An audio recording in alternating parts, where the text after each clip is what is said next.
오늘 본문에는 여리고성이 나옵니다. 이스라엘 백성들이 가나안 땅을 정복해서 첫 번째 무너뜨려야 될 성이 바로 이 여리고성입니다. 그런데 이 이스라엘 백성들은 그 전에 쭉 노예 생활만 했잖아요. 몇백 년을 노예 생활만 하다가 또 광야에서는 그냥 뭐 특별한 전쟁을 치른 것도 아니고 특별한 무기를 제작한 것도 아니고 그냥 죽어라 걷기만 했습니다. 야영했다가 또 얼른 걷어가지고 또 언약궤 따라 걷고 그런 생활만 계속했던 것이죠. 이 제대로 된 무기도 하나도 없는 이스라엘 민족에게 여리고성은 엄청난 무게로 다가갈 수밖에 없습니다. 여리고성은 정말로 대단한 성이었거든요. 외벽이 자연 암석 위에 딱 얹어져 있는 성이에요. 벽이. 그래서 그 벽 두께가 약 2m입니다. 두께가. 돌로 되어 있는 두께가. 근데 그 외벽과 내벽도 벽이 또 하나 있어요. 안쪽에. 그 사이는 한 4m 정도 떠 있습니다. 이렇게. 그 다음에 그 내벽은 3.5m 정도 되는 거예요. 3.5m.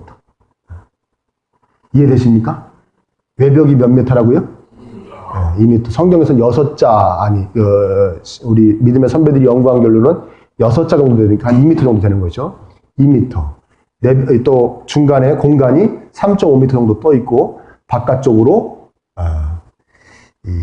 또 3.5m의 돌로 된 벽이 있어요. 그 높이는 얼마냐? 9m입니다. 그러니까 이 무기도 제대로 없는 이 이스라엘 민족에게는 이건 뭐 정말 그야말로 난공불락의 요새죠. 하나님께서는 거기를 점령하라고 말씀하시는 겁니다. 이 피해갈 수도 없습니다. 너무나 강력해서 피해가고 싶지만 피해갈 수도 없어요. 왜냐하면 전략적으로 너무나 중요한 곳입니다. 이스라엘 백성들이 가나안 땅을 어떻게 점령했냐면 인천 상륙작전 하듯이 중앙을 깨뜨린 거예요. 중앙 지역을 딱 깨뜨려 들어가가지고 북쪽과 남쪽에 있는 지파들이, 남쪽에 있는 족속들이 연합하지 못하게 중앙을 딱 깨뜨리고 가서 남쪽을 점령하고 마지막으로 북쪽을 점령합니다. 근데 그 중앙을 점령하는 첫 번째 관문이 이 여리고예요. 여리고성이에요. 여기를 피해서 이렇게 가면은 뒤쪽에다가 칼을 두고 계속 전진하는 것 같은 형태가 되기 때문에 이 성을 그냥 넘어갈 수가 없습니다. 꼭 무찔러야 됩니다.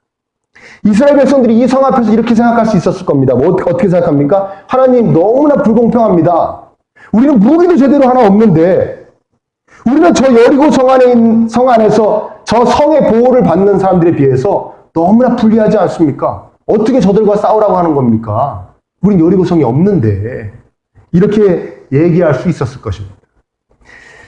우리 그리스도인들의 삶 가운데 가장 커다란 숙제 중에 하나는 무엇이냐? 바로 우리는 세상을 살아갈 때 믿지 않는 자들보다 많은 것을 준비하지 못한 채, 또 지니지 못한 채 그들과 경쟁해야 한다는 것이죠. 그리스도의 삶은 이렇습니다.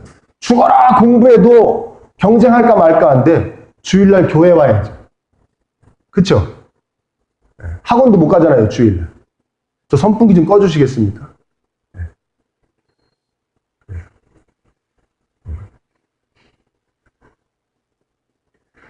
안 믿는 집 자녀들은 열심히 주일날도 공부합니다. 근데 우리 믿는 집 자녀들은 주일날 교회 와야 돼. 그렇죠? 또 예배만 드리고 가면 좋은데 오후에 성경 공부해야 돼. 학원도 못 가고. 또 무슨 특세한다. 또 뭐 중고등부 수련회 간다. 교회에 뭐 각종 행사가 있어요. 또 뭐 저 성탄절 준비한다 그래가지고 우리 믿음의 자녀들은 얼마나 많은 시간을 교회에 할애하는지 모릅니다. 절대적으로 불리하죠. 뭐 4시간만 자면 붓고 5시간 자면 떨어진다는 이 시기에 그 많은 시간을 교회에다가 쓰니 절대적으로 불리한 겁니다. 주일날 장사해야 되는데 주일날 장사를 못하는 거죠. 교회 나오기 때문에. 근데 주일날 장사하루 안에서 그날 손해보는 건 괜찮은데 단골이 떨어져 나가는 거예요.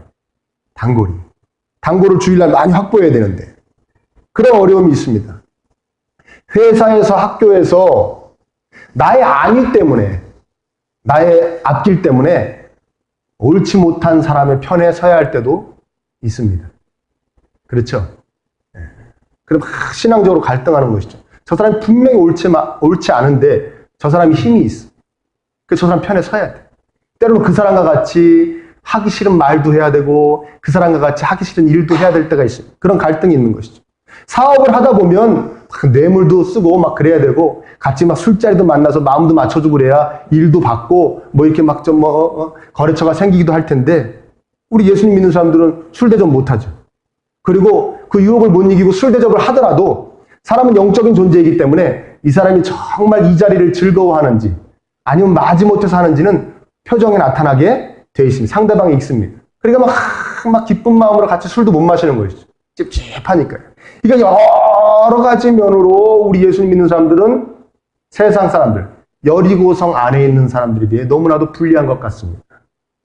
그렇죠, 여러분? 먼저 주의할 것은 뭐냐? 그 여리고성 앞에서 우리가 주의할 것은 무엇인가? 그러면서도 여리고성 앞에서 우리가 가장 쓰는 미련한 방법, 그러면서도 가장 쉽게 행하는 방법은 뭐냐? 그 성이 크고 안락하고 멋있게 보이는 나머지 바로 그들과 같이 성을 그 앞에다가 쌓는 겁니다. 분명히 알아야 될 것은 이스라엘 민족은 여리고성 안에 사는 백성들과는 사는 목적이 다르고 사는 방식이 다른 겁니다. 여리고성이 만약 그들의 목적이라면 맞습니다. 여리고성 같은 거 하나 쌓으면 되죠. 그렇죠. 뭐하러 뺐습니까? 그냥 하나 쌓으면 되는 것이죠. 그 안에. 그러나 이스라엘 민족의 목적은 그 한 개의 성에 불과한 여리고성이 목적이 아니라 이 전체 가나안 땅을 점령해서 거기서 하나님께 영광을 올리며 사는 것이 목적인 것이죠. 그 여리고성 하나 뺏는 것이 목적이 아닌 것입니다. 우리도 마찬가지죠.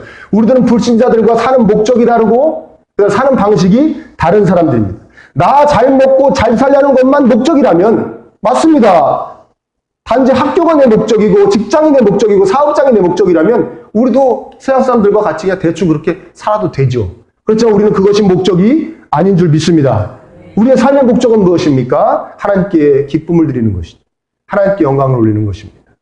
그리고 그 하나님으로 인해 온전히 기뻐할 줄 아는, 온전히 참된 행복을 누리는 것이 우리의 삶의 목적인 것입니다.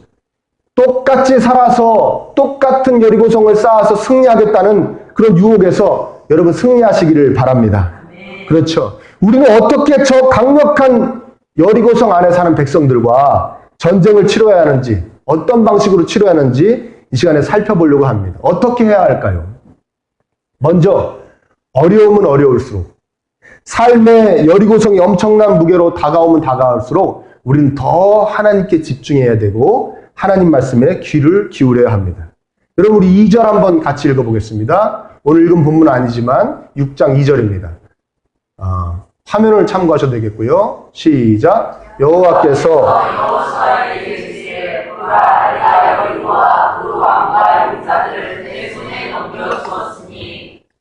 그렇죠. 내가 너희들에게 여리고성을 넘겨주겠다고 말씀하십니다. 그렇죠? 이스라엘 백성들의 승리의 비결은 하나님의 약속을 믿는 겁니다. 이 약속을 믿지 못하면 하나님이 이 성을 우리한테 넘겨주신다. 이 약속을 믿지 못하면 전쟁은 엄두나지 않는 거죠. 왜? 아무것도 없어요. 무기도 없고 아무것도 없습니다. 힘도 없고. 여리고성 근처에 가지도 못합니다. 이 약속을 믿지 못하면. 말씀이 우리 안으로 확 들어와야 됩니다. 말씀이 믿어져야 됩니다. 우리에게 승리를 주시겠다고 약속해 주십니다. 2절을 자세히 보면 보십시오. 그 왕과 용사들을 내 손에 넘겨주었으니 네가 여리고성을 쳐들어가면 그 성이 너희들에게 항복되어질 거야, 점령당해질 거야 하고 말씀하시지 않습니다. 뭐라고 그럽니까? 이미 내가 너희들에게 그 성을 넘겨줬다는 거예요. 너희들은 가서 그냥 차지하기만 하면 된다는 것입니다. 이해되십니까? 아멘? 단체로 무슨 수면제를 먹고 오셨나? 녹화돼갖고 내가 얘기를 안 하려고 그랬는데 눈을 똑바로 한번 떠보십시오. 이렇게. 이거 세기를 줄이세요. 이 소리가 잠 오는 소리예요. 이 소리가. 바람 세기를 한 칸만 줄이세요. 끄지 마시고요.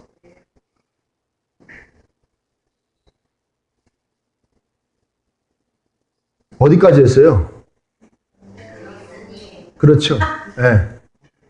앞으로 너희들이 가면 그 성을 너희들에게 넘겨주겠다는 얘기가 아닙니다. 이미 넘겨줬다는 겁니다. 이미 너희들은 승리했다는 겁니다. 가서 점령하기만 하면 된다는 것이.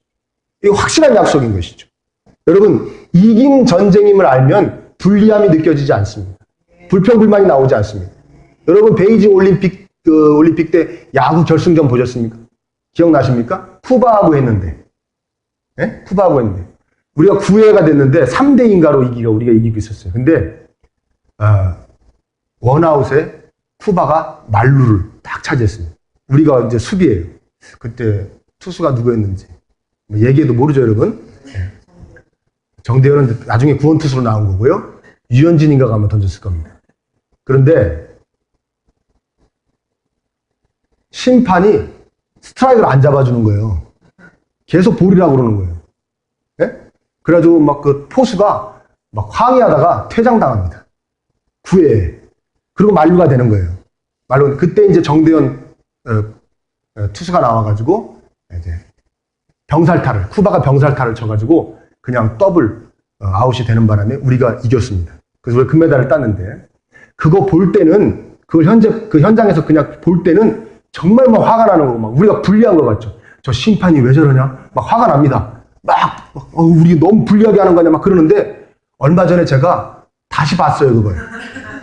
텔레비전에서 해준 거 봤어요. 우리가 이긴 거 알아요, 몰라요?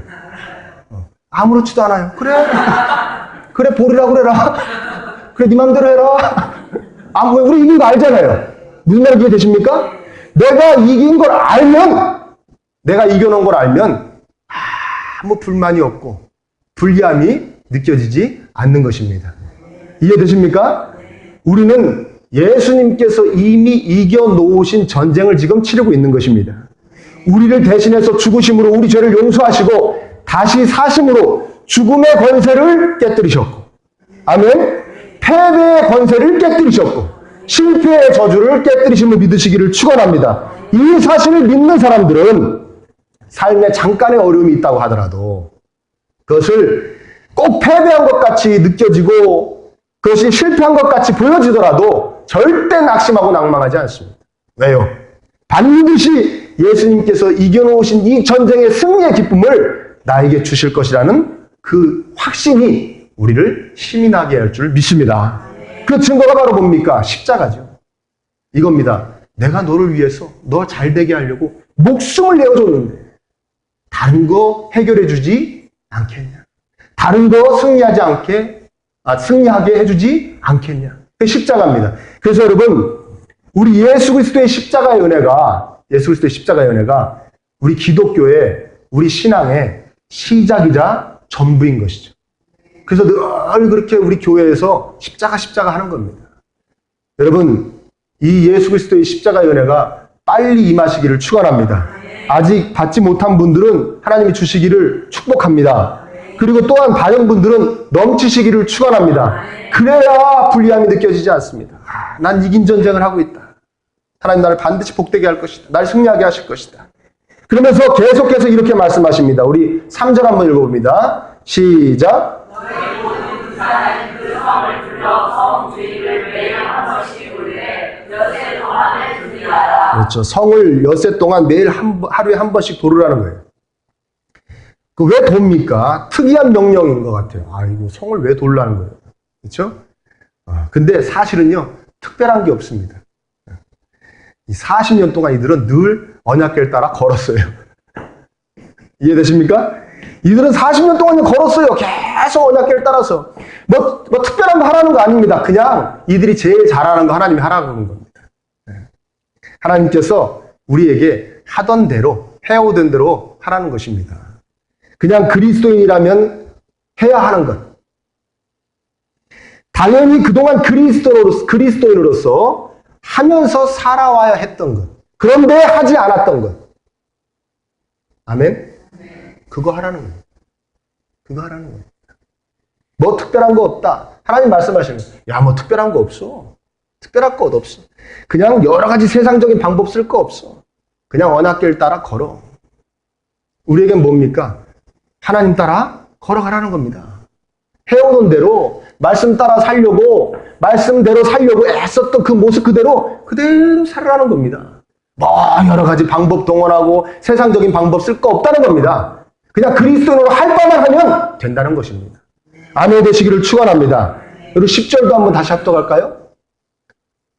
시작. 여호수아가 백성에게 명령하여 이르되 너희는 외치지 말며 너희 음성을 들리게 하지 말며 너희 입에서 아무 말도 내지 말라. 그리하다가 내가 너희에게 명령하여 외치는 날에 너희는 외칠지니라 하고 뒤에 써 있습니다. 그렇죠? 아무 말도 하지 말고 도를 합니다. 그냥 아무 말도. 계속 7일 동안 아무 말도 하지 않고 돌기는 도는데 묵묵히 성을 돌아야 합니다. 소리를 내지 말아야 됩니다. 왜 그러셨을까요?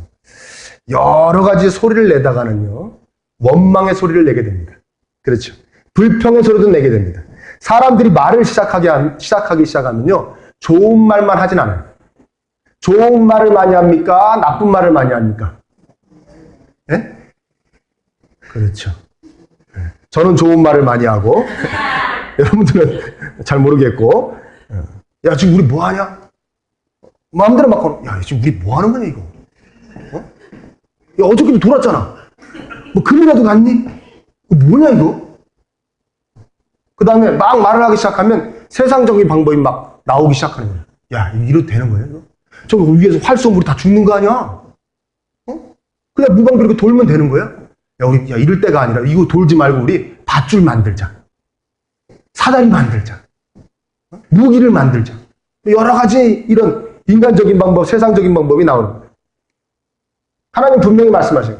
묵묵히 인내하라는 것이죠. 아멘. 아무런 변화 없는 행군을 왜 하게 하셨습니까? 언약궤를 앞세우고 그 앞에 제사장 일곱은 언약궤 앞에서 양각나팔을 막 붑니다.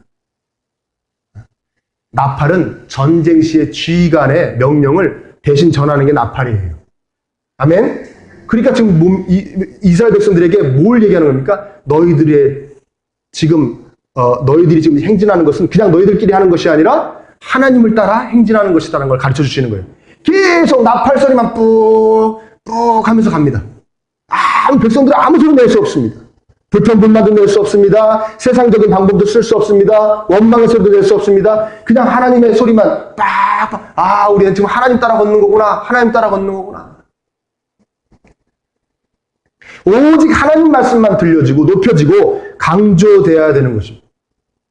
아주 그냥 내가 세뇌를 당한다고 느낄 정도로 하나님 말씀은 그렇게 여러분들에게 심어져야 되는 것입니다. 아멘? 그렇죠. 막 교회 가니까 막 계속 하나님 말씀대로 살아야 된다. 뭐 십자가 계속 있다. 내가 세뇌를 당하는 잘 되고 계시는 거예요. 잘 되고 계시는 거예요. 그래야 자꾸 세상적인 방법, 인간적인 방법, 세속적인 방법을 쓰고 싶은 마음이 무너뜨려지는 겁니다. 부서지는 겁니다. 하나님 말씀 그걸 짓눌러버리는 것이죠. 그러니까 묵묵히 하나님의 지위를 나타나는, 하나님의 인도를 나타내는 그 나팔 소리만 듣고 그냥 묵묵히 가는 것입니다. 그것이 우리의 삶의 방식이고 우리가 전쟁을 수행하는 방식입니다. 아멘입니까? 세뇌가 어떻게 좀 되셨습니까? 아니면 나쁜 머리가 팍팍팍 돌아갑니까? 저는 아직까지 돌아가요. 우리 집사람이 깜짝깜짝 놀래요. 제가 나쁜 머리를 휙 돌리면 우리 집사람이 어머 어떻게 그런 생각을 하냐. 그러면서 이럽니다. 당신은 참 힘들겠어요. 그 나쁜 머리를 돌아가는 걸 안 굴리려고 애를 쓰며 살려니 얼마나 힘들겠어요. 할렐루야. 여러분들 팽팽 돌아가십니까?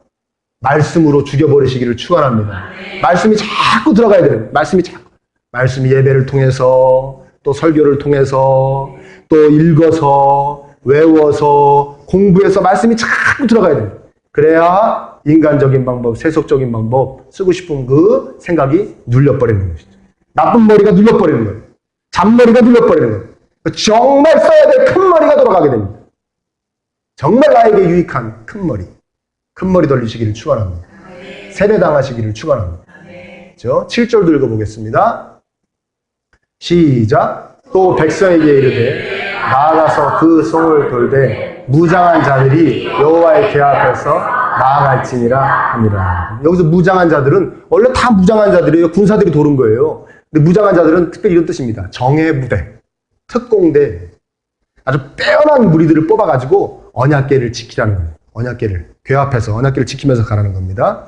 하나님을 상징하는 언약궤를 하나님께서 지키시겠지만 이스라엘 백성들에게 언약궤에 대한 소중함을 잊지 말고 돌기를 하나님께서 원하시는 겁니다. 언약궤는 뭘 상징합니까? 하나님 자체를 상징하고요. 하나님이 우리에게 찾아오심을 상징하고 하나님의 은혜를 상징하고 하나님과의 만남을 상징하는 것이 언약궤입니다. 법궤 아시죠? 법궤. 그 언약궤입니다. 언약궤를 지키듯이 하나님과의 시간을 지켜야 됩니다. 아멘? 네. 삶의 여리고성 앞에서 하나님의 은혜에 대한 소중함을, 하나님과의 만남에 대한 이 소중함을 잃지 말아야 됩니다. 막 허둥지둥 세상과 싸우며 살다 보면요, 정작 중요한 것을 놓치게 됩니다. 학교에서도, 직장에서도, 사업을 하면서도, 하나님 뜻대로 잘한다고 하면서도 말이죠. 정의롭게, 도덕적으로 이 세상을 산다고 하면서도, 정작 중요한 것은 점점 놓치는 것이죠. 뭡니까? 하나님을 잊고, 하나님과의 만남의 시간을 소홀하게 되는 겁니다. 그게 정말 제일 중요한 것입니다. 아멘? 여리고성 안에 있는 사람들과 막 싸우느라고, 멋있게 한번 싸우느라고, 정말 중요한 걸 놓치는 것이죠. 하나님과의 만남의 시간이 제일 중요한 겁니다. 여리고성을 무너뜨린다고 하면서 예배 시간 소홀하게 돼. 자꾸 예배 빠지는 거죠. 나는 여리고성을 무너뜨려야 돼 하면서 예배 시간을 빠지는 겁니다. 여리고성을 점령해야 한다고 하면서 기도 시간을 빼먹고 말씀 보는 시간을 다른 것을 하는 시간으로 바꿔버리는 것이죠. 연구하고 공부하고 사람 만나는 시간으로 바꿔버리는 겁니다. 사실은 그게 제일 중요한 시간입니다. 그 시간을 통해서 여리고성을 점령할 힘이 우리에게 전해지는 것인데 그걸 망각하고 그냥 여리고성에 집중하는 것이죠. 주님의 몸된 교회를 섬기는 일을 여리고성 점령한답시고 소홀하게 하게 되는 것입니다. 그리고 그냥 아무 생각 없이 성을 막 도는 겁니다. 왜? 하루 돌았잖아요. 이틀 돌았잖아요. 3일 돌았잖아요. 그러다 보면 나중에는 그냥 돌아가는 건 줄 아는 거예요. 그리고 나중에 무너지면 지가 돌아서 무너진 줄 아는 거예요. 누가 무너뜨리셨는데? 그렇죠. 내가 돌아서 무너졌어. 내가 열심히 공부해서 여리고성이 무너뜨린 거야. 내가 열심히 돈 벌어서 여리고성을 무너뜨린 거야. 내가 열심히 키워서 우리 애들이 여리고성을 무너뜨린 거야. 착각하게 되는 것이죠. 하나님이 얼마나 소중한지, 하나님의 은혜와 하나님 만남의 시간이 제일 소중해서 거기에서 나오는 능력으로 여리고성이 무너진 것인데 착각하는 것이죠. 그래서 이스라엘 백성들에게 하나님이 말씀하시는 겁니다. 언약궤를 잘 보호하면서 언약궤에 집중하면서 가라고 말이죠. 아멘. 너희들에게 제일 중요한 건 하나님이다. 너희들에게 제일 중요한 시간은 하나님과의 만남의 시간이다. 여러분도 언약궤를 잘 지키시기를 바랍니다. 하나님과의 만남의 시간 잘 지키시기를 바랍니다. 4절 또 합독하겠습니다. 4절 시작. 제사장 7은 7 양강나팔을 잡고 언약궤 앞에서 나간 7째 날에는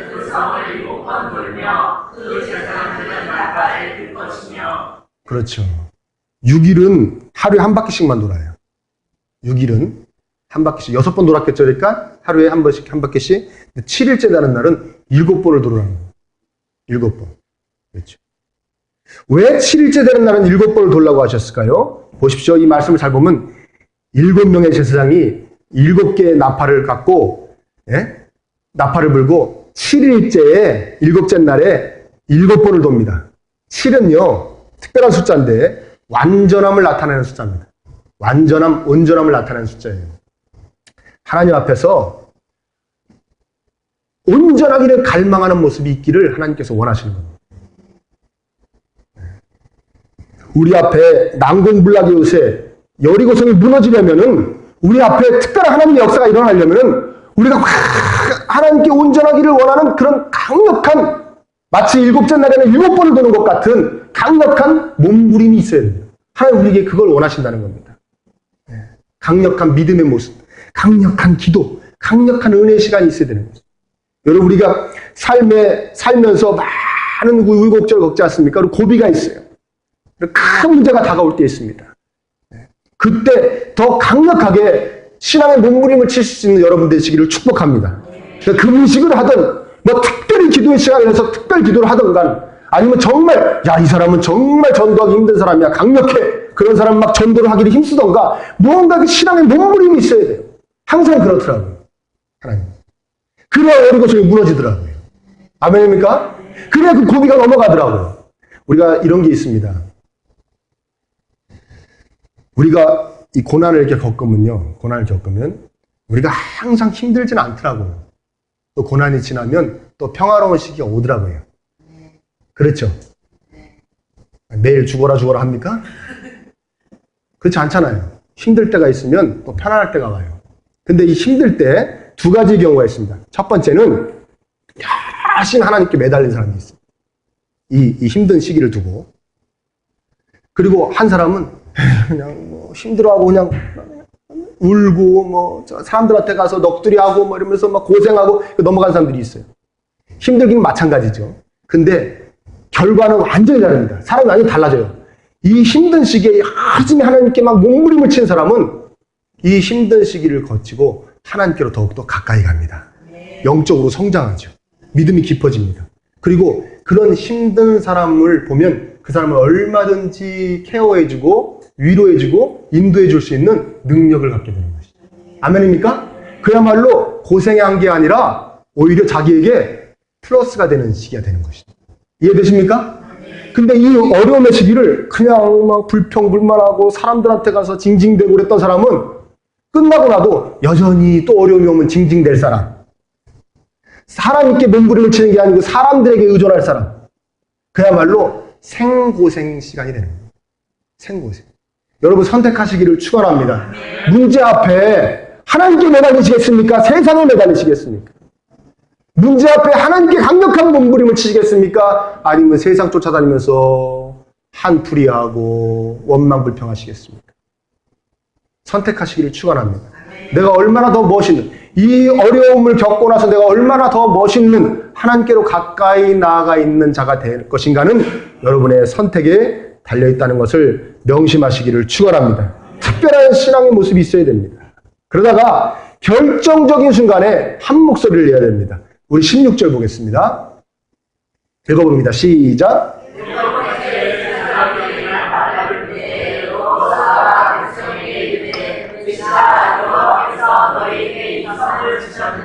아멘. 여섯째 날까지는 계속 묵묵히 성을 하루에 한 바퀴씩 돌다가 일곱째 날은 7번을 돕니다. 정말 지루했을 겁니다. 그 엄청난 성을 그 많은 군사들이 도는 것이 7번을 돌다가 마지막에 여호수아가 딱 외치라 그럽니다. 그럼 그때 막 와 외치면 막 나팔을 불고 막 외치는 뭐라고 외쳤을까요? 아마 하나님 그랬을 것 같아요. 여호와 하나님 그랬을 것 같아요. 그렇죠.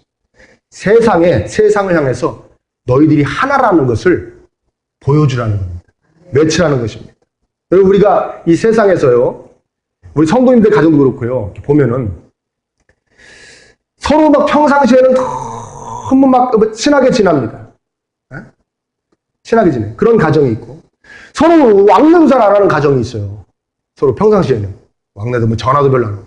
그러다가 서로 왕래도 잘 안 하고 전화도 잘 안 하다가 무슨 집안에 어려운 일이 딱 생기면 하나로 딱 뭉치는 집안들이 있습니다. 그래, 이거, 형님이, 큰 형님이 내가 이거 할 테니까 너 이거 하고 이거 해가지고 우리 이거 어려움을 이겨내자. 쫙! 이렇게 뭉치는 집안이 있어요. 그쵸? 여러분들의 집안인가요? 네? 근데 어떤 집안은요, 평상시에는 뭐 아주 그냥 죽고 못 살아. 맨날 다니면서 뭐 맛있는 거 먹으러 다니고, 놀러도 같이 다니고, 막 그래. 그러다가, 근데 무슨 일만 땅 생기면 사분오열해. 야, 그건 네가 해. 그건 네가 해. 네가 돈 더 많이 내. 난 못 내. 그럼 싸우기 날려. 정말 이런 모습을 보면 씁쓸한 것이죠. 여러분은 어느 쪽이신가요? 여러분의 가정은 어느 쪽이신가요? 여러분의 집안은 어느 쪽이신가요? 전자에 얘기한 쪽입니까? 후자에 얘기한 쪽입니까? 여러분, 교회도 마찬가지예요. 가정도 마찬가지일 뿐더러 교회도 마찬가지고 기업도 마찬가지고 모든 것이 마찬가지입니다. 아멘? 한 목소리를 내야 됩니다. 물론 비판과 자정의 목소리가 없어서는 안 됩니다. 분명히 있어야 됩니다. 잘못된 건 비판하고 또 고쳐나가려는 노력이 있어야 됩니다. 그러나 그러기 위해서 열심히 의견을 내고 또 선한 일이 도모되도록 열심히 기도해야 되지만, 그래서 뜻이 딱 결정되면, 이렇게 하겠다고 결정이 되면 설사 나의 사견과 차이가 있더라도 모든 것을 다 내려놓고 그 의견에 하나로 뭉쳐야 될 줄 믿습니다. 그게 되는 집안이에요. 그게 되는 교회예요. 아멘? 다 같이 여호수아가 다 같이 소리 지르라고 할 때 다 같이 외쳐라 그러는데 와 하나님 막 외치는데 그 중에 몇 명은 뭐로 외쳐? 뭐 하는 짓이야? 외친다고 무너져? 이러면 안 됩니다. 그렇게 얘기하는 사람이 본인이 돼서는 안 됩니다. 아멘? 여러분, 내 뜻대로 안 됐다고 그래서 어디 잘 되나 보자 라고 마음먹는 건 노름판에서나 먹는 마음이에요. 네? 어디 또 이기나 보자. 또 다 따먹나 보자. 뭐 그런 마음이에요. 그건 아주 사악한 마음입니다. 내 뜻과 다른 것을 결정되어졌다고 어디 잘 되나 보자 하는 것은 정말 사악한 마음이에요. 특히 여러분 교회에서는 내 뜻과 다른 것으로 결정되었다고 어디 얼마나 잘 되나 보자 하면 지금 누구 일이 잘못되길 바라는 거예요? 그렇죠. 엄청난 죄를 짓는 것이죠. 무슨 말인지 이해되십니까? 가정도 마찬가지입니다.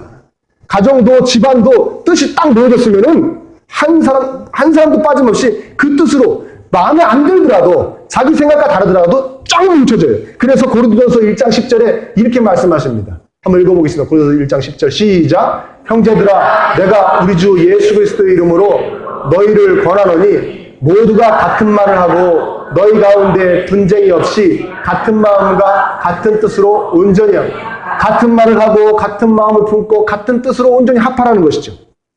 가족이 되었던 어떤 조직이 되었던 그 구성원들이 같은 말을 하고 같은 마음과 같은 뜻을 품는 건 너무나도 중요합니다. 그래서 뭉치는 건 중요합니다. 그래서 가정이 온전히 복음화가 돼야 돼요. 가정이 믿음으로 하나 되는 거예요. 그래야 복된 가정이 되는 것입니다. 가정이 다 예수님 믿는데 어떤 사람은 너무 세상적으로 가 있고 때로 어떤 사람은 아예 예수님 안 믿고 이러면 그 가정이 힘들어지는 것이죠. 온전히 그 가정 앞에 있는 여리고성을 무너뜨릴 수가 없는 거예요.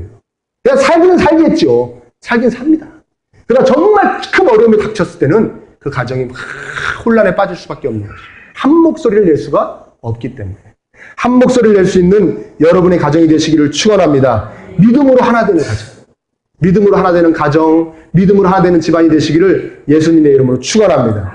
여러분 서두에서 언급한 것 같이 내 삶에 여리고성을 쌓으려는 것에 대한 끊임없는 유혹이 있고 미련이 있고 집착이 있어요. 내 성에. 아까 얘기했지만 우리는 여리고성을 쌓는 거 아니라고 그랬죠. 그것이 아무리 크고 강력해 보이고 아름다워 보여도. 그래서 하나님께서 이렇게 말씀하십니다. 26절을 한번 합독해 보겠습니다. 시작. 여호수아가 그때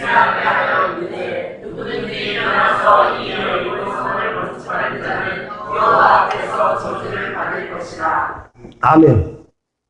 무너졌는데 하나님께서 무너뜨리셨는데 이스라엘 백성들이 딱 보니까 하나님 분명히 무너뜨리셨는데 이스라엘 백성들이 보니까 여기 군사적으로 경제적으로 굉장히 좋은 데야. 여기서 성을 다시 쌓아갖고 우리가 잘 먹고 잘 살아보자 하고 싸우면 된다 안 된다? 안 된다는 것이죠. 하나님께서 무너뜨려 버리라고 하신 것은 그냥 무너져야 된다는 거예요. 하나님께서 버리라고 하신 것은 그냥 버려버려야 된다는 것이죠. 하나님께서 다시 하지 말라고 한 것은 다시 하면 안 된다는 거예요. 그래서 하나님이 또 이런 말씀을 주셨어요. 26장, 잠언 26장 11절 말씀. 읽어봅니다. 시작. 개가 그 토하는 것을 도로 먹는 것 같이 참으로 적나라한 표현 아닙니까? 이런 거 보셨습니까? 저 어릴 때 개를 길러갖고 몇 번 봤어요. 개가 그 토한 것을 도로 먹는 것 같이. 미련한 자는 그 미련한 것을 또 한다는 거예요. 거듭 행한다는 거예요. 했을 때, 이거 정말 아닌데, 이거 하나님이 좋아하시는 거 아닌데, 나도 이거 해도 별로 그렇게 좋지도 않았는데, 그러면서도 개가 토한 걸 또 미련을 못 버리고 먹는 것 같이 그 사람도 또 한다는 거예요. 그게 미련하다는 거예요. 과격하게 느껴질 정도로 적나라한 표현입니다. 그러나 정확한 표현 아닙니까? 우리에 대해서 정확하게 얘기하는 거 아닙니까? 하나님께서 버리라고 하신 것, 포기하라고 하신 것, 그만하라고 하신 것, 끊어버리라고 하신 것 계속 하잖아요. 자꾸 다시 쌓고 다시 갖다 쓰고 다시 하고 다시 먹고 다시 행하고. 우리가 여러분 잘 살펴보시죠. 우리가 여리고성 안에 있는 사람들과 같은 생활 방식으로 여리고성을 쌓기를 원하셨다면 예수님께서 이 땅에 오셔서 죽지 않으셨을 겁니다. 그 방법 쓰지 않으시고 천사들을 많이 보내셔서 우리가 여리고성 쌓는 걸 도와주셨을 거예요. 아멘입니까? 근데 그렇지 않으셨죠. 여리고성 안에 사람들과 다르게 살라고 예수님께서 이 땅에 오셔서 우리 대신 죽으심으로 다시 사심으로 우리도 예수님과 함께 우리 안에 옛사람이 죽고 늘 끊임없이 여리고성을 쌓고 싶어하는 우리 안에 옛사람은 예수님과 함께 죽어버리고 새 사람으로 새롭게 태어나 새롭게 살라고 예수님이 우리 대신 십자가에서 죽으신 걸 믿으시기를 축원합니다. 그렇게 살아 승리할 수 있다는 거잖아. 예수님은 세상 사람들과 너희들은 다르게 살아 승리할 수 있다는 것이죠. 나만 믿으라는 것이죠. 나만 따라오라는 것이죠. 내가 너희들을 위해서 십자가에 죽은 것을, 십자가에서 너희들을 위해서 죽은 것을 믿고 나만 이미 내가 이겨놓은 이 승리를 믿고 나를 따라오라는 것이죠. 너희들은 그렇게 승리하는 민족이라는 것이죠. 아멘입니까? 명심하시기를 축원합니다. 예수님께서 여러분들의 승리를 위해서 피를 흘리셨습니다. 창조주께서 여러분들의 승리를 위해서 피를 흘리셨습니다. 이제 그 보혈의 은혜를 받은 자답게 새 사람답게 살아서 여러분 앞에 많은 여리고성을 다 무너뜨리는 그런 복된 날이 펼쳐지시기를 예수님의 이름으로 축원합니다.